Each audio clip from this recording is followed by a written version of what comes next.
Assalamualaikum warahmatullahi wabarakatuh. Salam sejahtera.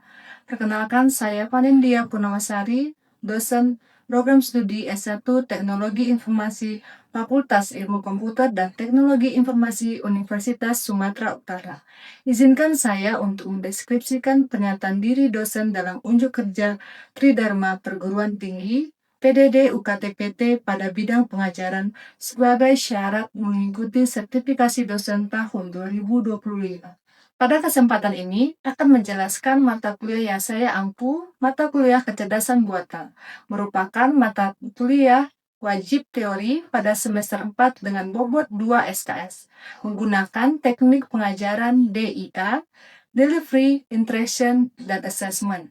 Selama 16 pertemuan, 7 pertemuan sebelum UTS, dan 7 pertemuan sebelum UAS. Kecerdasan buatan merupakan salah satu cabang ilmu pengetahuan yang berhubungan dengan pemanfaatan komputer yang dapat melakukan pekerjaan yang biasanya dilakukan oleh manusia, seperti cara berpikir, belajar, penyelesaian masalah, melalui pencarian dan penalaran dalam representasi pengetahuan. Mata kuliah ini memiliki capaian pembelajaran lulusan program studi. Pertama, mampu menerapkan metodologi, teknik, dan alat bantu terkini untuk mengidentifikasi, menganalisis, merancang, mengimplementasikan, dan mengelola dalam penerapan teknologi informasi. Kedua, mampu mengimplementasikan sistem cerdas pada satu lingkungan atau platform tertentu untuk menyelesaikan masalah-masalah aktual yang berkaitan dengan aspek teknologi informasi. Adapun capaian pembelajaran mata kuliah, pertama, mahasiswa mampu mengidentifikasi dan menganalisis solusi berbasis teknologi informasi dengan menerapkan metodologi atau teknik yang sesuai. Dua, mahasiswa mampu mengimplementasikan konsep sistem cerdas pada platform teknologi informasi. Referensi utama yang digunakan selama perkuliahan adalah e-book dari Artificial Intelligence: A Modern Approach edisi ketiga karya Stuart Russell dan Peter Novick, Prentice Hall tahun 2009. Mata kuliah ini memiliki bobot penilaian antara lain proyek yang dikerjakan secara berkelompok sebesar 60%, kuis sebesar 10%, ujian tengah semester sebesar 10%, dan ujian akhir semester sebesar 20%. Assalamualaikum warahmatullahi wabarakatuh. Waalaikumsalam warahmatullahi wabarakatuh. Hari ya agak mendung ya, semoga kan nggak ngantuk ya di kelas ini ya. Kita lanjut pertemuan kita yang menyambung pertemuan kita minggu lalu. Namun sebelum kita memulai pertemuan, kita baiknya berdoa dulu menurut ajaran agama masing-masing. Doa dimulai. Oke, doa selesai. Ada yang masih ingat nggak minggu lalu kita membahas apa? Hari ini kita akan membahas mengenai salah satu topik kecerdasan buatan ya, yaitu agen cerdas. Itu minggu lalu baru sekali kita belajar apa itu definisi kecerdasan buatan. Mungkin ada yang masih ingat? Silakan. Definisi kecerdasan buatan adalah sebuah studi untuk menciptakan mesin atau produk yang dapat bertindak atau berpikir seperti manusia. Hanya itu saja? Itu saja. Jadi kalau kita highlight berpikir seperti manusia. Mungkin yang lain ada yang mau ditambahkan? Apakah hanya berpikir saja atau ada kegiatan atau aktivitas lain? Ada yang mau menambahkan? Mungkin Nadia ingin menambahkan? Oke Bu, kalau dari saya sendiri kecerdasan buatan itu dia bisa belajar, juga bisa memecahkan masalah yang kayak manusia lakuin gitu Bu. Oke, terima kasih ya buat Lalita dan Nadia. Jadi sesuai yang kita pelajari minggu lalu ya, kecerdasan buatan tadi bagaimana cara mengadaptasi seperti manusia berpikir ataupun seperti manusia bertindak. Ya, dan banyak lagi hal yang sekarang pun sudah mulai dikembangkan berdasarkan kecerdasan buatan. Nah, apa yang akan kita pelajari hari ini ya, yaitu agen cerdas. Ya, salah satu basic atau komponen di dalam kecerdasan buatan.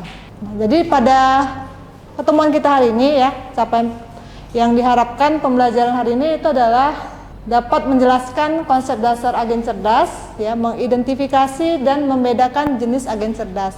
Ya, jadi nanti saya akan memaparkan apa saja yang termasuk agen cerdas. Apakah yang semua sistem itu dikatakan cerdas atau dikatakan agen cerdas, itulah nanti yang akan kita bahas di satu pertemuan ini. Jadi pada hari ini ya, sesuai pokok bahasan itu ada kita membahas mengenai agen dan lingkungan, ya, kemudian konsep rasionalitas. Yang ketiga itu membahas tentang performa pengukuran environment, actuator dan sensor serta jenis lingkungan agen. Jadi 4 pokok bahasan ini akan kita bahas ya di hari ini. Nah, kalian tentunya pernah mendengar istilah agen ya sebelum kita masuk ke agen cerdas. Pernah dengar istilah agen? Nah, apa misalnya yang kalian pahami lah dari agen? Nah, orang ketiga atau perantara ya. Nah, apakah sama pengertiannya dengan agen cerdas? Ya, ya ini kalau definisi secara umum ya, orang yang sebagai perantara. Nah, bagaimana dengan agen cerdas? Ya, menurut Russell dan Norvig, ini referensi yang kita ambil dari mata kuliah ini. Agen itu adalah yang dapat merasakan ya terhadap lingkungannya itu melalui sensor dan bertindak atau berperilaku terhadap lingkungannya, dan juga bagaimana menggerakkannya itu melalui fungsi aktuator. Ya, jadi ada keyword di sini merasakan, sensor, lingkungan dan aktuator. Ya, berbeda pengertiannya dari Woodridge. Agen itu adalah sistem komputer dalam satu lingkungan yang memiliki kemampuan untuk bertindak secara otonomos di dalam situasi lingkungan sesuai dengan sasaran yang dirancang. Ya, jadi keyword di sini sama juga ada lingkungan, ya, namun dia bertindak secara otonomos dan tepat dengan sasaran yang dirancang. Ya, jadi itulah perbedaan kalau tadi yang kalian sebut agen itu sebagai perantara atau orang ketiga. Nah, agen cerdas ini adalah suatu objek ya, nantinya merasakan ya sensornya seperti apa itu nanti akan saya jelaskan di materi selanjutnya. Nah, kalau secara abstraksi ya kita bisa lihat elemennya, yaitu bagaimana lingkungan yang memberikan suatu bagaimana tanggapannya kepada agen, dan juga agen ini apa yang dirasakannya itu bisa ditimbal balik oleh aksi melalui aktuator. Ya, jadi sesuai dengan definisi berdasarkan Russell dan Norvig. Nah, yang perlu dipelajari di sini ya, yang diingat lingkungan ya. Kalau kita tahu lingkungan itu adalah tempat kita berdiam diri, ya, atau tempat kita saat ini berada di mana, dan persepsi dalam hal ini adalah proses merubah lingkungan ke dalam indera penerima ya, seperti memori, indera perasa dan lainnya. Lalu ada sensor, yaitu bagaimana menangkap lingkungan terhadap persepsi dan aksi yang dilakukan melalui aktuator. Itulah kalau kita gambar garis besar. Nah, sesuai tadi penjelasan teman kalian ya, tadi kalau bagaimana berpikir dan bertindak. Nah, sama juga agen kalau diumpamakan seperti manusia ya, kita itu ada berapa indera? 5 ya. Kita bisa melihat, kemudian apa? Mendengar, merasa, ya, atau mencium. Nah, kelima indera tadi ya, kalau diasumsikan ke agen ya, itu seperti sensornya. Ya, ketika dia bisa melihat ya, kita melalui mata ya. Kalau sensor itu bisa melalui misalnya alat kamera ya dan lainnya. Kalau kita mendengar melalui telinga ya, bisa juga alat itu bisa merekam suara sekitar. Kalau hidung dan mulut itulah sensor ya, misalnya bisa mencium bau ya, kayak lebih digunakan pada pabrik ya, kayak bagaimana sih kategorinya yang dikatakan zat berbahaya dan sebagainya. Nah, jadi di sini digambarkan input itu berupa suara, sentuhan dan warna, dan outputnya apa tindakan dari agen tersebut. Nah, kalau kita lihat di tabel sini ya, itu ada agen, sensor dan aktuator. Kita bisa lihat tadi saya umpamakan dengan panca indera. Nah, kemudian halnya kalau robot, yaitu sensornya ada kamera, sensor inframerah dan aktuatornya motor penggerak. Nah, jadi tidak semuanya itu berbentuk alat atau robot ya. Ternyata software juga bisa dikatakan agen dengan sensor dan aktuatornya. Ya, seperti yang kita lihat ya. Misalnya kalian gunakan software Ya, katakanlah software yang sering kita gunakan Microsoft Word. Nah, apa bentuk sensornya? Ya seperti bagaimana ketika kita memberi input melalui keyboard, ya kemudian kita simpan file, dan aktuatornya adalah output yang kita terima ya di dalam layar tersebut. Ini kalau bentuknya visual ya, menggambarkan suatu agen. Dalam contoh ya di khususnya buku itu ada contohnya vacuum cleaner ya, atau kalau pernah kalian gunakan smart vacuum, kalian pernah gunakan di rumah misalnya ya, kalau bagaimana apa sebenarnya tujuan dari smart vacuum itu, apa yang ingin dicapai vacuum cleaner itu sebenarnya? Ya membersihkan, berarti ada tujuannya. Nah, jadi ada sini juga aksinya, ya seperti kemana arah dia bergerak, menghisap ataupun tidak melakukan apapun. Ya. Nah, kalau di sini kita bisa lihat ternyata di agen itu kalau kita refleksikan ke dalam pseudocode, yaitu dia bagaimana gerakannya bisa berpindah atau aksi yang diberikan misalnya. Nah selanjutnya ya rasionalitas. Kalau rasional menurut kalian apa tuh? Sesuatu yang dikatakan rasional, masuk akal ya, atau memungkinkan dan lainnya ya. Jadi agen itu juga harus rasional. Ya bisa memberikan persepsi yang memungkinkan dari sebuah agen.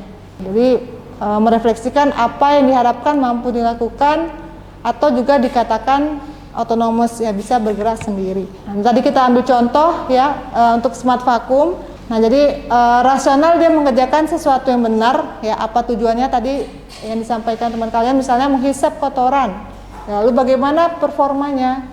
Ya itulah dari tingkat keberhasilan suatu agen.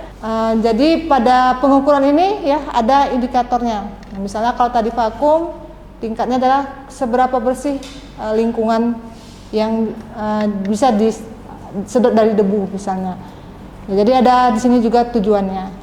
Selain itu di dalam agen juga ada yang dikatakan task environment. Ya tadi di samping ada mengukur performa, di sini ada 4 yang dikatakan pengukuran performa, kualitas atau harapan yang diinginkan, kemudian lingkungan yang akan dihadapi, aktuator yang mendukung pencapaian, dan sensor ya, atau juga disingkat PEAS ya, PEAS.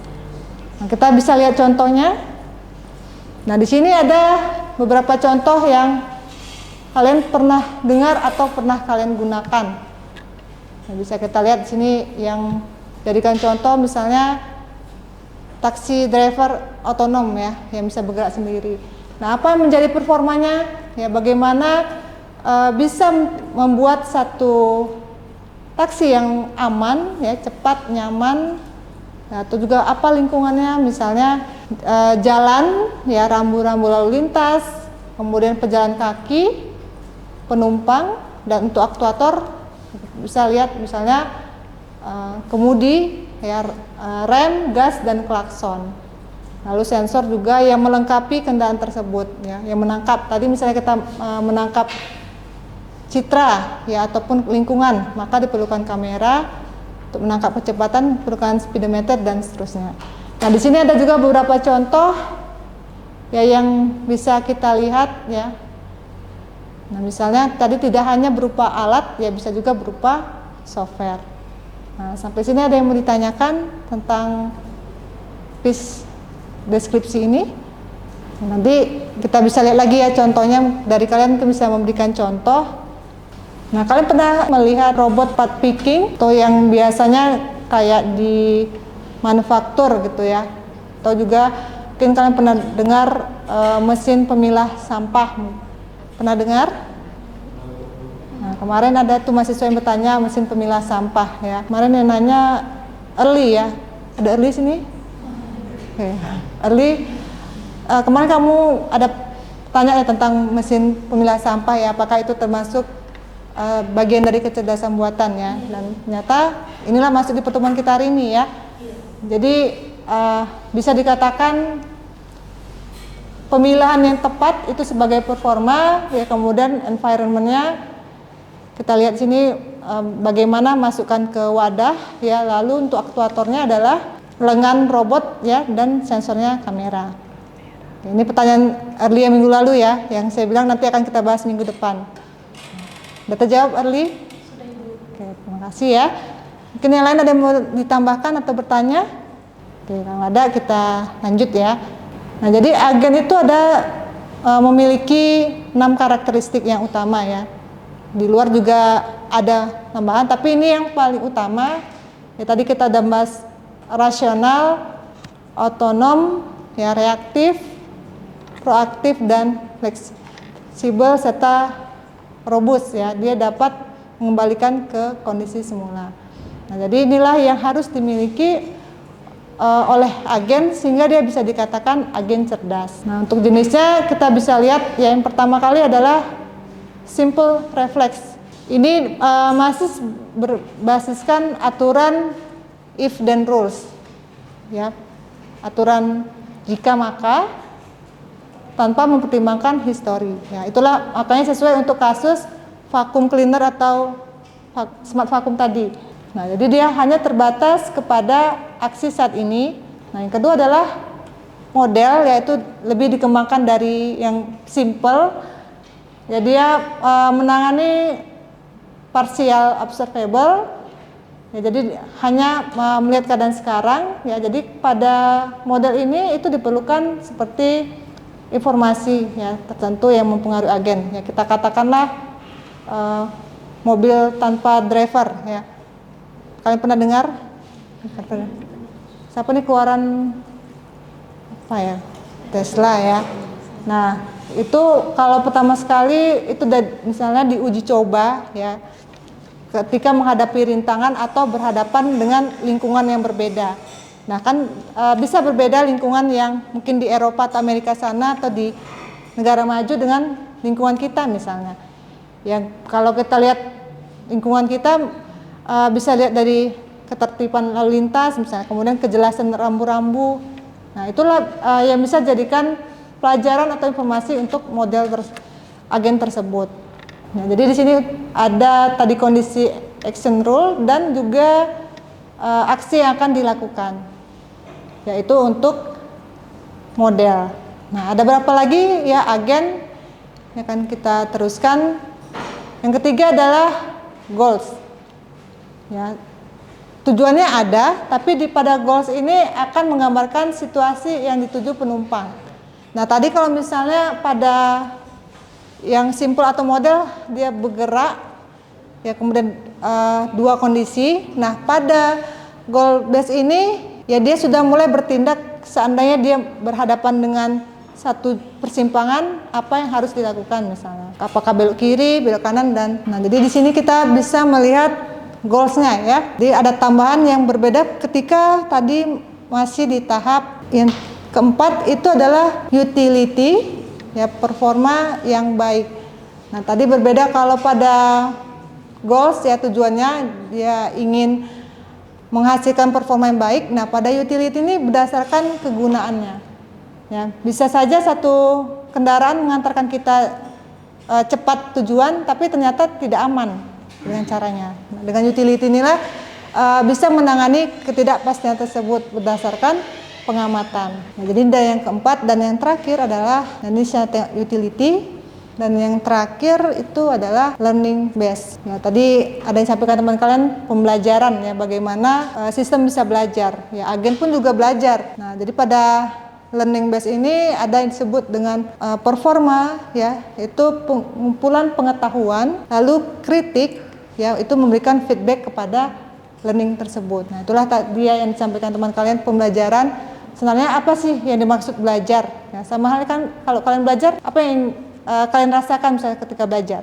Ya, pengetahuan baru ya kan tercermin di sini. Kemudian terbiasa, bisa beradaptasi, atau juga pasti kan belajar karena juga dikritik atau dikomentarkan, diberi komentar. Nah, itulah kenapa dikatakan adanya proses pembelajaran. Oke, jadi ada 5 agen tadi ya. Masih ingat nggak tadi yang kelimanya apa? Ya? Ada model base, simple reflex, goal, utility, sama yang terakhir learning base. Oke, jawabannya bagus ya Gabriel, makasih ya. Jadi itulah 5 agen yang masing-masing kita lihat yang level tinggi itu adalah pembelajaran.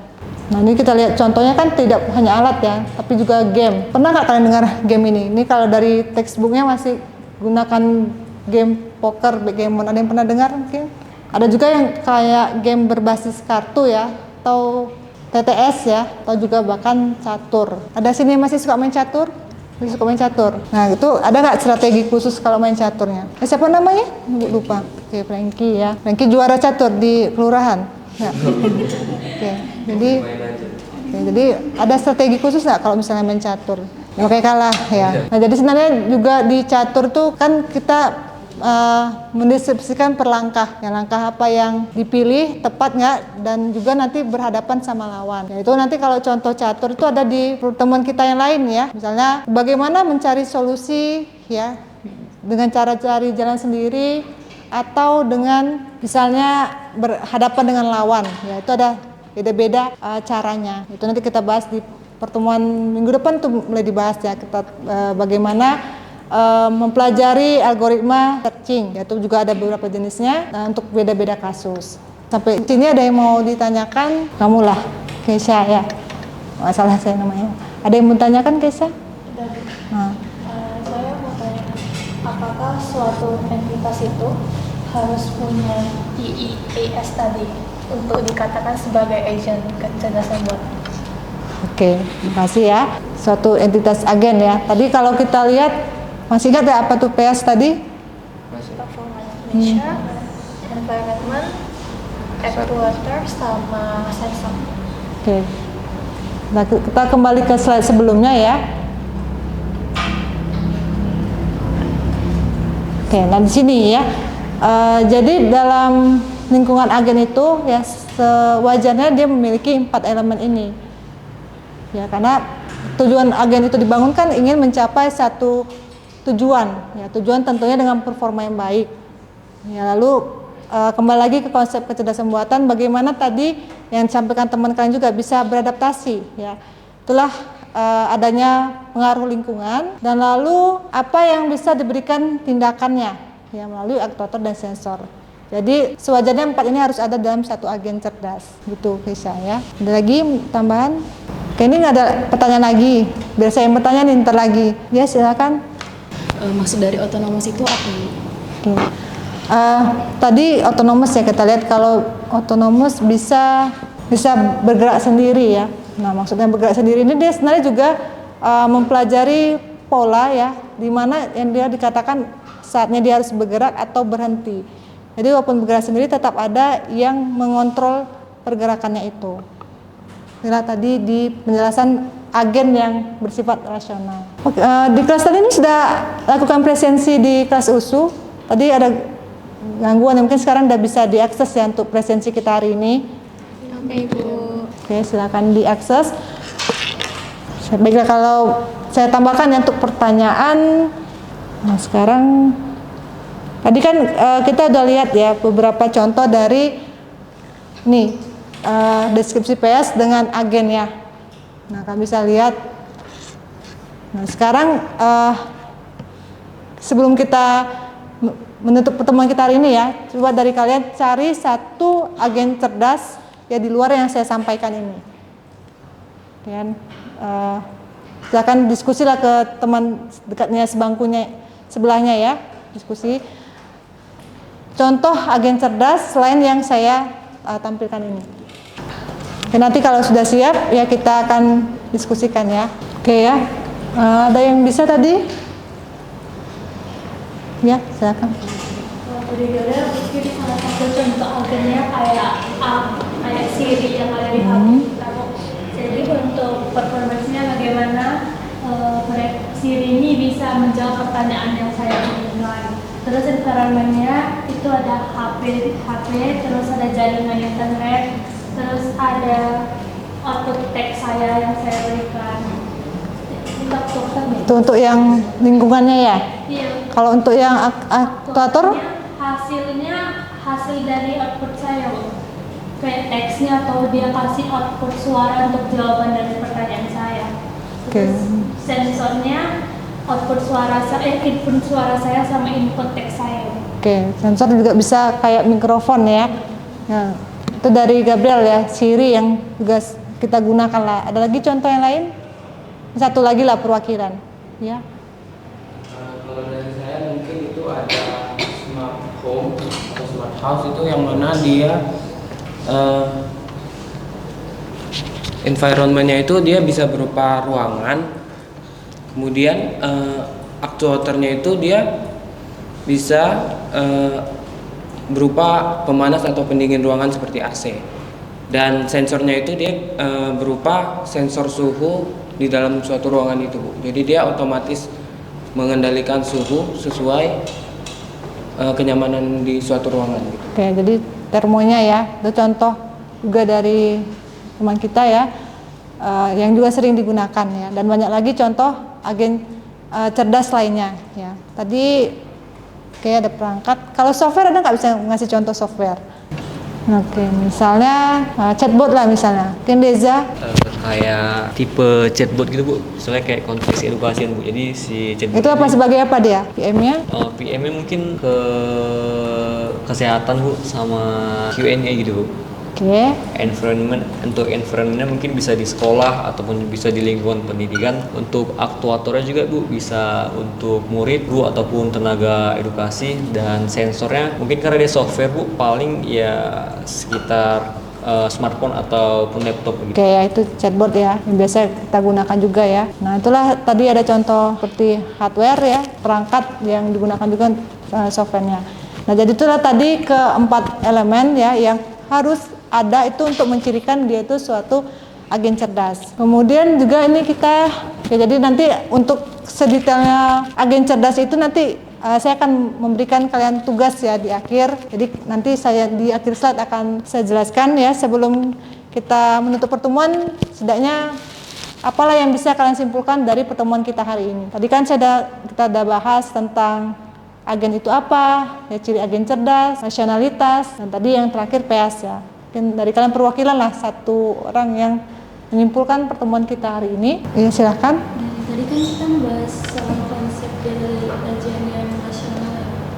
Barangkali memang ada agen yang di program tidak nasional, itu perbedaannya apa? Apakah cerdas itu bisa berdasarkan irasional? Nah, kalau tadi kita definisikan rasional, kayak ini rasional tadi pembahasan kita sini adalah pengukur kemampuan dari agen tadi ya. Kalau misalnya kenapa kita buat agen itu tentunya ada straightforward tujuan yang ingin dicapai. Nah, kalau dia misalnya acak berarti dia masih berada di dalam proses pengenalan atau pembelajaran terhadap lingkungannya. Nah, jadi dia masih gerakannya acak lah. Jadi perlu diprogramkan lagi untuk ke arah yang lebih baik, kita beri pengetahuan ke agen atau entitasnya. Nah, itu ada lagi yang bisa kita simpulkan untuk hari ini ya. Salah satunya adalah sebelum agen penting untuk menentukan task environment atau PEAS, yaitu performance measure, kemudian environment, kemudian actors dan sensor. Itu penting dilakukan agar lebih paham dalam penanganan ini. Oke ya, itu udah tadi ya mewakili ya.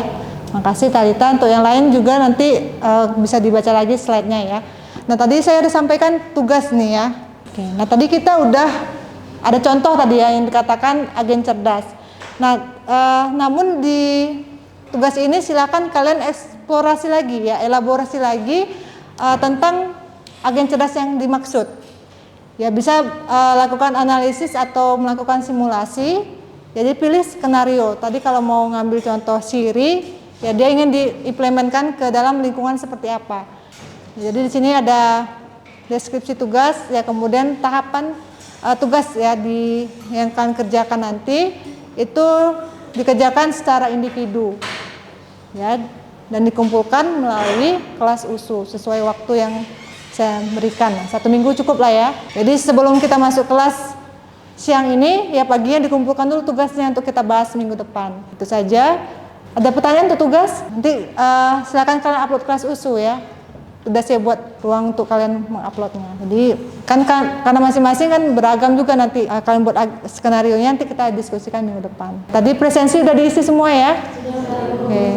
Nanti kita jumpa lagi minggu depan. Oke, selamat siang. Assalamualaikum warahmatullahi wabarakatuh.